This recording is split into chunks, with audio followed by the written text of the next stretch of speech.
Olá você, boa tarde. Boa tarde, normalmente eu costumo gravar pela manhã, tem pessoas que me cobram, né? Mas às vezes nem toda manhã é possível. E hoje estamos gravando à tarde e daqui de Itatiaia nós mandamos aquele abraço para todas as pessoas, né? E um abraço principalmente para aqueles aniversariantes. Ontem, Rios Araújo, Solange Sobral, lá de Campo Grande, congregaram conosco, ou congregamos juntos, né, na Igreja Batista da Farroupilha, não é? E mandamos esse abraço, que Deus abençoe a vida de vocês. Hoje também Márcia Gutnick, lá de Tupã, família Gutnick, família queridíssima, que Deus abençoe você, Márcia. Assim como também o meu irmão querido João Garcia Braga, Jó, aqui de Resende, faz aniversário, faz 19 anos, né? Mais alguma coisa, mas é por volta de 19, né? Que meu amigo João seja grandemente abençoado, João. Os próximos aniversários, eu gostaria de destacar Samuel Buni Jacobson de Oliveira, filho do meu irmãozão Armando de Oliveira, missionário lá na Espanha, lá em Alcobendas, né, norte, próximo de Madrid. E Samuel está também como missionário, agora está sozinho, né? E foi para as Ilhas Canárias, também na Espanha, e está lá desenvolvendo um ministério na igreja lá das Ilhas Canárias.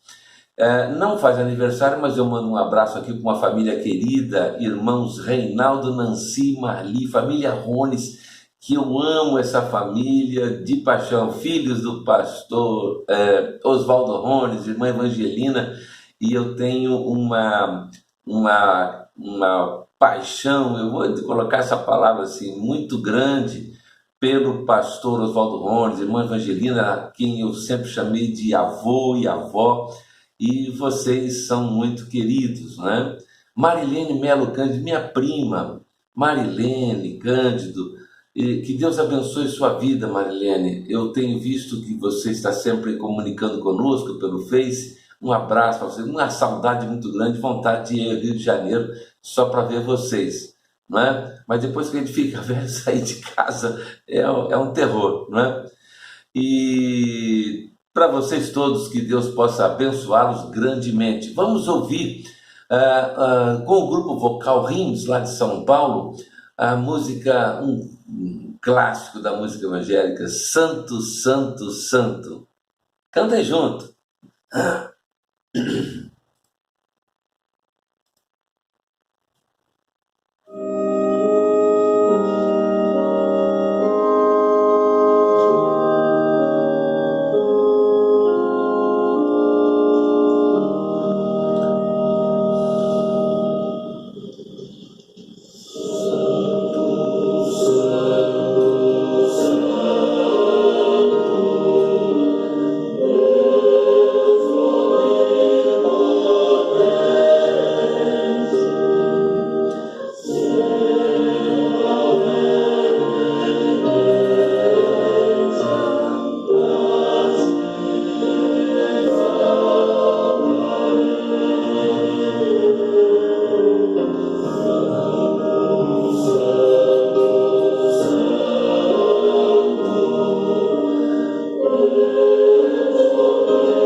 nós ouvimos uma versão que não é do cantor cristão, tá bem? Toda a trajetória histórica da salvação do homem nasceu a partir de um pacto que Deus fez com Adão. E daí em diante, essa história é contada como uma administração das bênçãos deste pacto durante todas as épocas de existência do homem sobre a terra. Quando firmamos um pacto qualquer, seja ele de qualquer natureza, nós estamos obrigados a cumprir as suas cláusulas, os seus mandamentos. Se não as cumprimos, nós arcamos, e às vezes com prejuízos, com os ônus, né, da inadimplência. Com Deus é a mesma coisa. Inicialmente, se faz ressaltar que há uma grande diferença entre um pacto feito entre dois homens e um pacto feito entre Deus e o homem. Os homens estão no mesmo pé de igualdade, vamos dizer, no mesmo patamar. Mas em relação a Deus, nunca estaremos com igualdade. Isso influencia, com certeza, diretamente na natureza do pacto feito entre Deus e o homem. Afinal, os pactos firmados entre Deus e os homens, eles são sempre de iniciativa divina e é sempre Deus quem estabelece os termos desse contrato. Ao homem compete apenas o cumprimento de seus termos. Um pacto proveniente da parte de Deus para com as suas criaturas é sempre fruto da sua graça.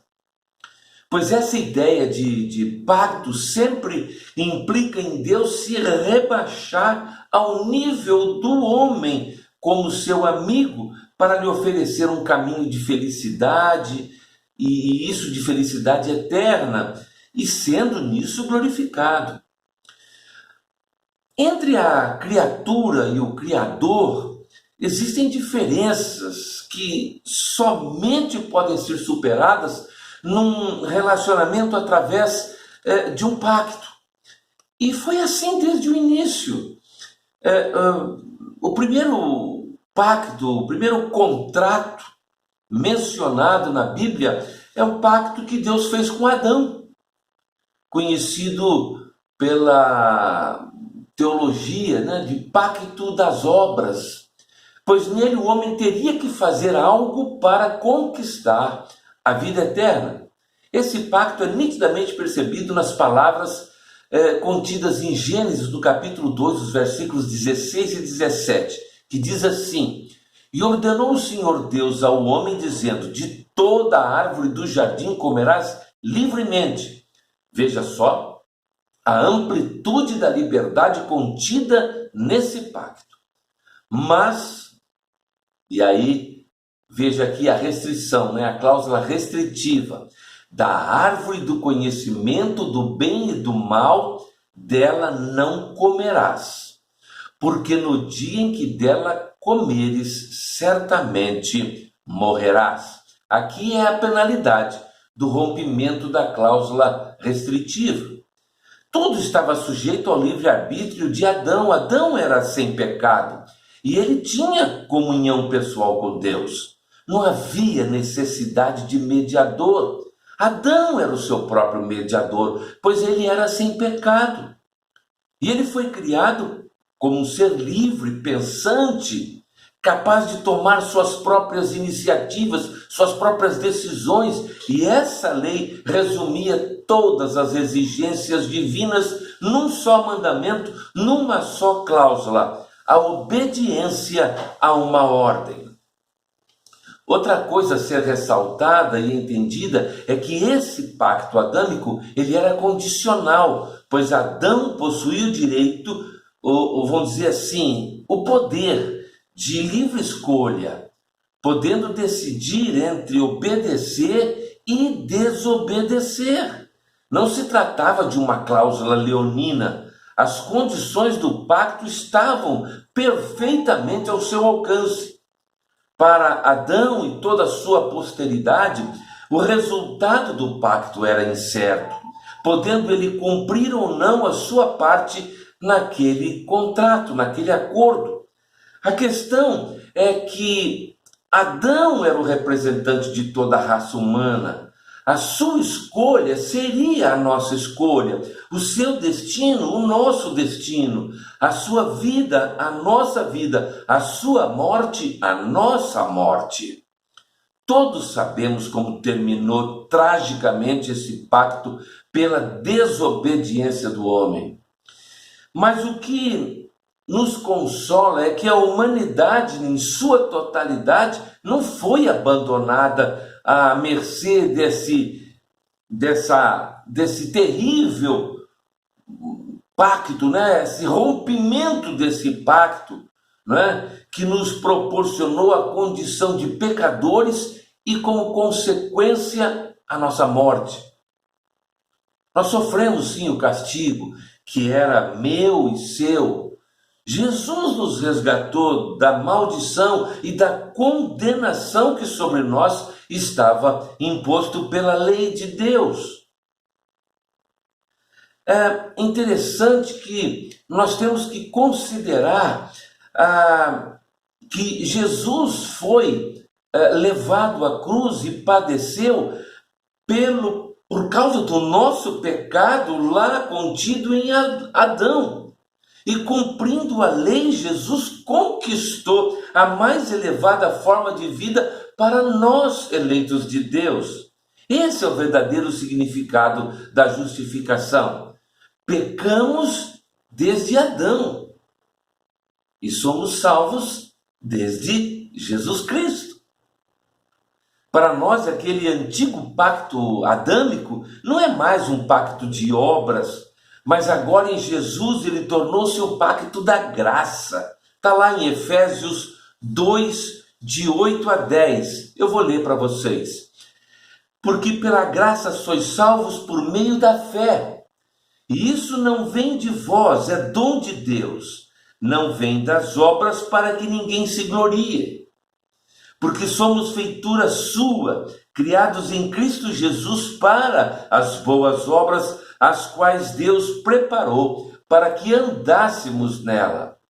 O pacto da graça, então, consiste naquele novo relacionamento que Deus estabeleceu com o homem por meio de Jesus, no qual o homem, sendo pecador, é sujeito totalmente passivo em relação à sua salvação. Tudo que diz respeito à salvação do homem só é possível pela mediação de Jesus. Por essa razão, a salvação é eterna. Nós não a perdemos, porque não fomos nós que fizemos jus à salvação, mas ela é fruto tão somente da graça imutável de Deus. Não fizemos absolutamente nada para sermos merecedores das bênçãos. Deus tinha todas as razões para nos condenar, mas o Senhor renovou eficazmente o seu pacto de vida eterna, que tem como causa o seu amor e a sua misericórdia, e Ele nos concede novamente, agora em Cristo, o direito de vida eterna que havíamos perdido lá com Adão. O que não devemos confundir a esta altura é o papel da fé. Nós não somos justificados por causa da nossa fé, mas sim por meio da fé. A fé não é a base da nossa justificação, ela é apenas o instrumento pela qual Deus nos considera dignos da vida eterna. Essa fé é algo que provém de Deus e não está inerentemente ao homem. Existem outros pactos mais na Bíblia, como o pacto com Noé, chamado de pacto da natureza, está lá em Gênesis 9. O pacto com Abraão, chamado de pacto abraâmico, está lá em Gênesis 17.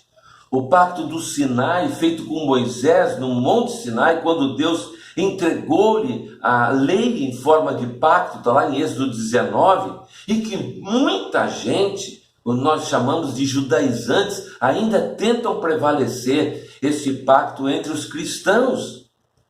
A todos a lei ordena: arrependei-vos.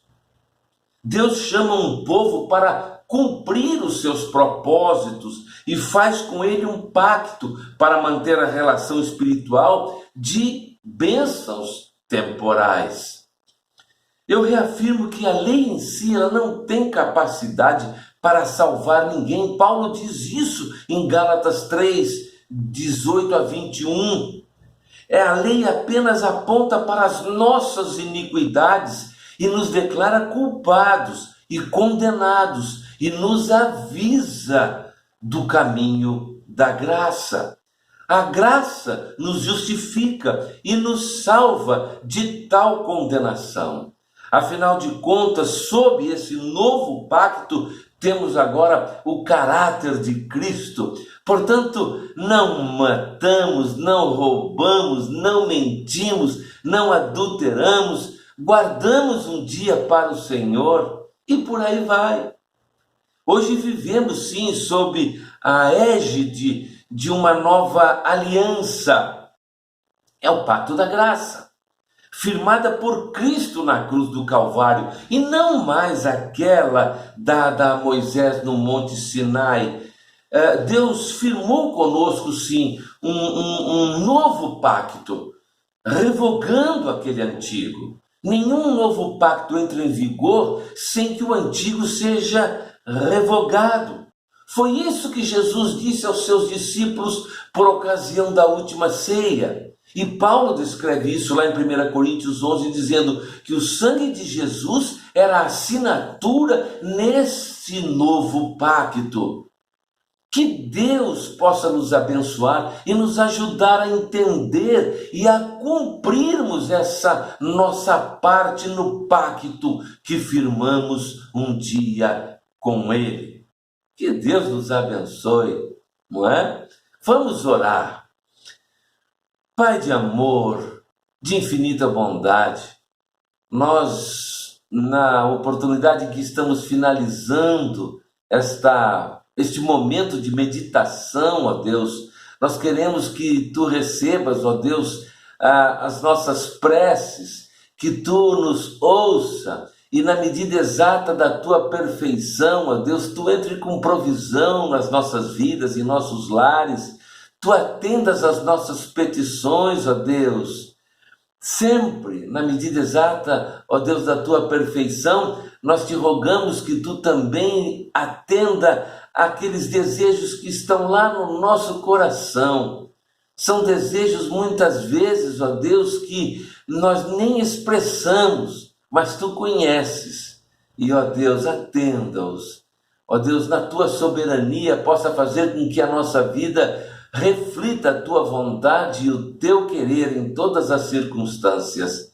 Dá, ó Deus, que nós estejamos sendo guardados e protegidos por Ti, principalmente nesses momentos, ó Deus, de pandemia, quando muitos dos nossos irmãos, dos nossos amigos enfrentam esta situação, ó Deus, de estarem sendo internados nos nossos hospitais, muitos entubados, ó Deus, e nós te pedimos que entres agora, ó Deus, com os teus anjos ao redor de todos esses nossos queridos que estão hospitalizados, e eu me refiro aqui agora especialmente a uma pessoa muito querida que trabalhou conosco aqui no Judiciário em Resende, Fonseca, Sargento Fonseca, para que ele lá naquele leito hospitalar, ele possa receber a presença dos teus anjos, a presença da tua graça sobre a vida dele, e que ele possa compreender, ó Deus,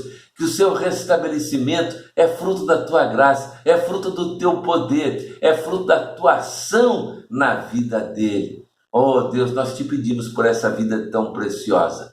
E te pedimos por outras vidas também, ó Deus, para que tu entres, ó Deus, agora, com a tua graça, com o teu poder, com a tua misericórdia sobre a vida de cada um deles. Abençoa a tua igreja, ó Deus, aquelas que já retornaram, aquelas que ainda estão impedidas de se reunirem em seus templos, ó Deus, por decisão das autoridades, pelo cuidado com a vida, ó Deus, afinal trata-se de um caso de pandemia, de saúde pública, mas possamos vencer muito breve este período de trevas, né, que estamos experimentando. Abençoe-nos a todos, ó Deus, estenda a sua mão sobre cada vida, os nossos queridos que nos assistem, que nos ouvem, e em tudo, ó Deus, nós te oramos rogando que tu perdoes os nossos pecados, ouça as nossas orações, ensina-nos, ó Deus, a poder caminhar em seus ensinamentos, a cumprir tudo aquilo que tu tens como propósito para as nossas vidas, porque oramos e o fazemos em nome de Jesus. Amém. Amém.